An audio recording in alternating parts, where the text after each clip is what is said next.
great team here. We're starting off with Chandler. Chandler's been with us. Can you hear me? Chandler's been with us for 2 years. Pretty much has done a little bit of everything from food running to serving to making pasta. Very proud of him. Great guy. Kevin's been with us pretty much since the beginning. He works a little bit of everything. Awesome, great, another great guy. Both of them originally from St. Petersburg, which is really cool. Julie. Oh, Georgia. Oh, you're raised in St. Julie's been with us for about 1.5 years. Julie works the line. She makes pretty much 90% of our pasta at the restaurant. She makes our desserts. She makes our bread. Very key player in our team. Ronald Randall's been with us for about 8 months now. He's our general manager. Rock star, knows his stuff, great guy. Great addition to our team. He's the one that picked all the wine up. He's for the dinner, so he's our sommelier also.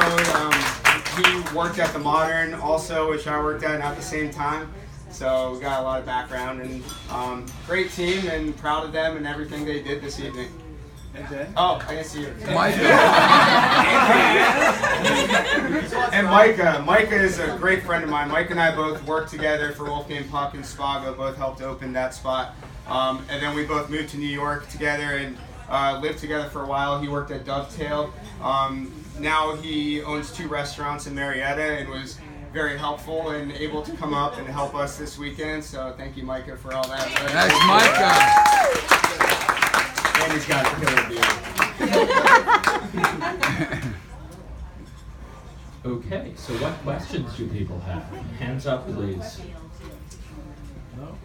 Hey, would you cook like this at home? I'm not usually home. Home? Other questions? Were you nervous about today? Yes. Can you tell us a little bit about what it took to get everything from Florida up here? Yeah, with us doing Florida seafood, it made it very difficult because everything had to come in fresh from Florida, and we had to make sure the boats were bringing them in pretty much yesterday, and then shipping them out first thing yesterday and getting to us by 11 o'clock today. We did have some ingredients that didn't come to us until 3, 4 o'clock today. So very stressful. That's probably the biggest stress about this was trying to get all that food out here. But besides that, it was, it's kind of what we do every day. So yeah, but it was a great honor and pleasure.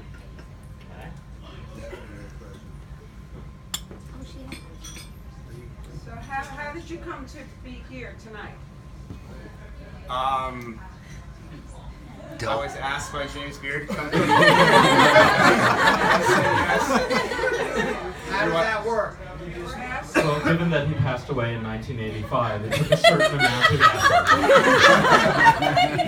I had a question for them. So, it's a great question. So the way it works for house events is that there are regional committees all over the country for James Beard, of people who are tied into and care passionately about the restaurant and food community. And for somebody to arrive at the house means that somebody on the regional committee, and I'm not sure exactly what that committee would cover besides Florida, but certainly Florida, was aware of what was going on and was really impressed and sort of sent the information on to the central programming committee here at the house, who reviewed it and looked into what was happening and maybe sent someone down there, I'm not sure who it would have been in your case, and agreed that this was important and sort of part of the future of American cuisine. That's why you're Awesome.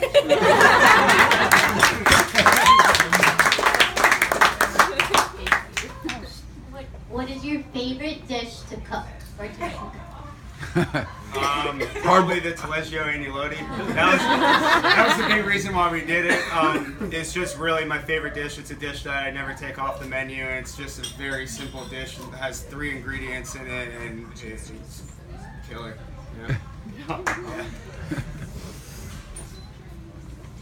Do you use local fishermen to get your fresh fish?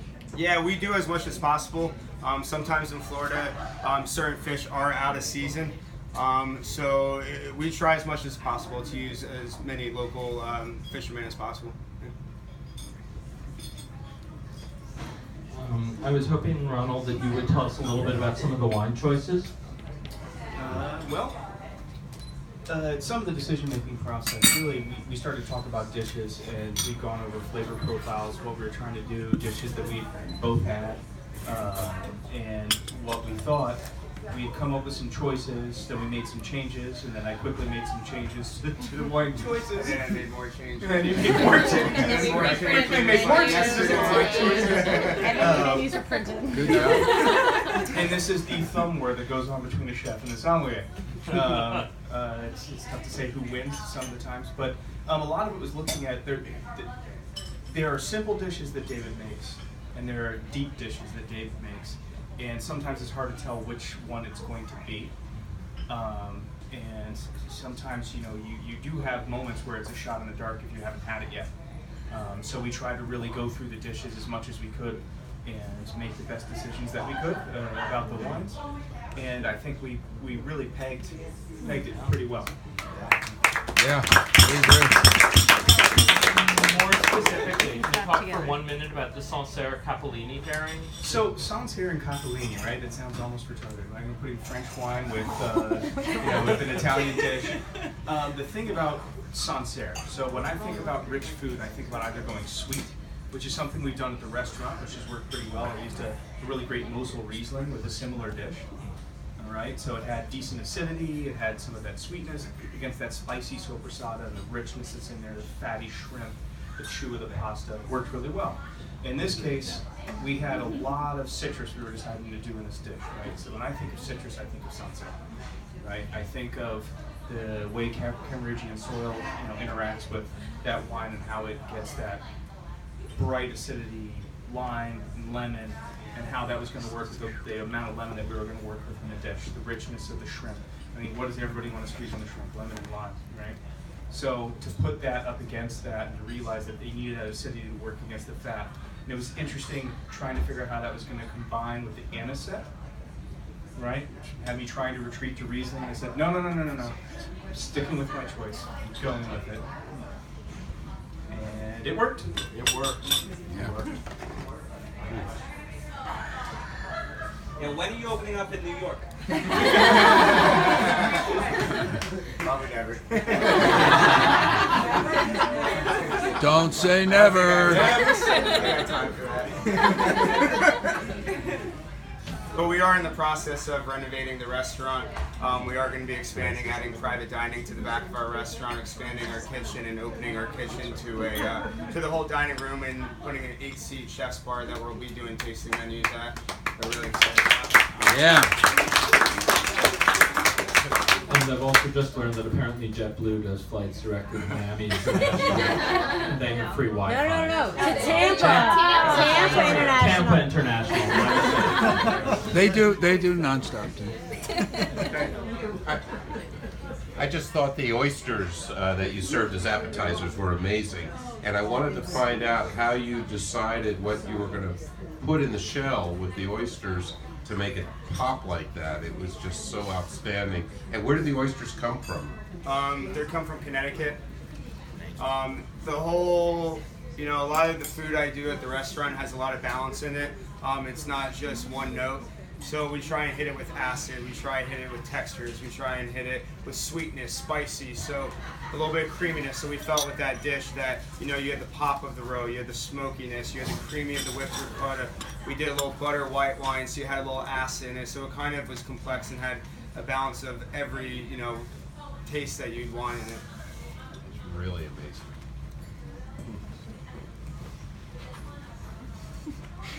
Just wondering that after this amazing experience, what will be the one thing you will take away from this?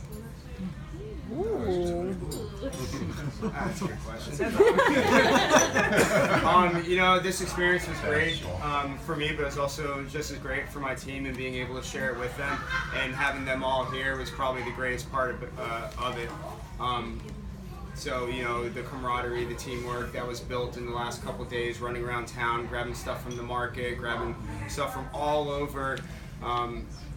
That's probably was one of the coolest and best things about this whole experience. Good answer. Yeah. Kevin, did you have fun? Oh man. You have fun. We heard about Chandler. Oh yes, thank you. I don't need that. So, two questions. One, how much of what you get is sourced locally, meaning that within the Tampa St. Pete area? So we deal with certain farms. We don't, I'm not going to say we do 100%, not even going to say we do 80%. For us, it's really about the quality of the ingredients. We like to use local as much as possible, but if the quality is not there, then we do source out. I mean, we deal with a lot of West Coast vendors. We bring in stuff from all over.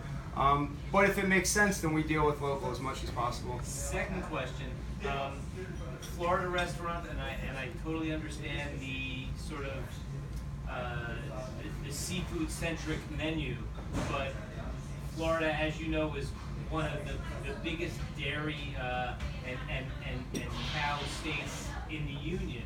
What kind of meat do you like to cook, and how do you like to prepare it? Oh yeah. So one of our. So if I come to the restaurant, what am I gonna get? And what should I have? So my favorite steak, and it's on our menu, and it's my favorite steak in the world. It's a 14-ounce cowgirl, so it's a bone-in ribeye with the outside fat cut off. We work with this local spice company called Savory, where we make an Il Ritorno steak blend with them, where we are able to really work with them and perfect it to get exactly the flavor we wanted on it. That's the steak you would get. That's the one. Will you be in there? Will you be there on the in the restaurant on the 29th? If it's open, I'm there. We'll see you there. Awesome. Look forward to it. Yeah, it's really not reasonable that I would be hungry again after that meal. So, Chef, I know you don't do this for the glory or the fabulous wealth that comes with it, but I have here a certificate of appreciation from the James Beard Foundation and our board and our president. Yeah. Recognizing the amazing that we are showing here. Because I also have a goodie bag from our various sponsors. Usually there's some wood stuff in there, there's some green and black, there's like good stuff in there for the rest of the night. Thank you. Thank you. All right, everybody, one more round of applause thanking Chef.